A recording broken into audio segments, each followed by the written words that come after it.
Floods and drought, two common weather disasters that often impact our area.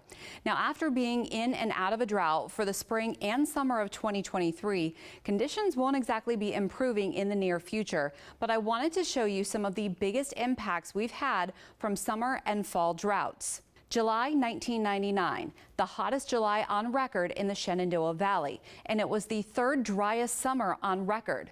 Crops shriveled, rivers dried up, and the area was in a severe to extreme drought. Our groundwater is basically non-existent.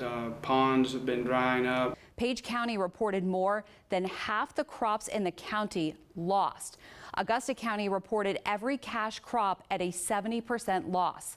The governor of West Virginia declaring an agriculture emergency for the state. Now, do you remember the November flood of 1985?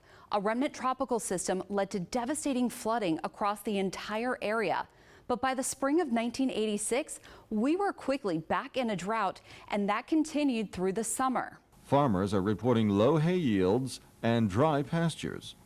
If the summer drought continues much longer, corn crops may fail to pollinate properly in the next 2 to 3 weeks. We have lost about, it's hard to tell since we're not in harvest yet, but just to survey it, it seems to be about 50%. This shows how quickly we can go from too much rain to not having enough. But the worst drought for the entire state was from 1930 to 1932. Locally, 1930 was the driest year. In 1930, this was the yearly rainfall for the entire area, less than half of what the average is. Many chickens were lost due to the heat, and livestock farmers struggled with feeding cattle. Rivers nearly ran dry. The newspaper reported the ground is baked and cracked from the heat.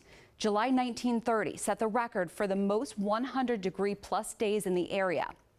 While I'm not saying we're about to get into a historic drought, the droughts have impacted our area before, and it will happen again.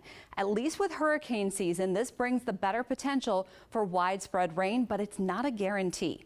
Working hard for you, I'm Chief Meteorologist Aubrey Urbanowicz, WHSV.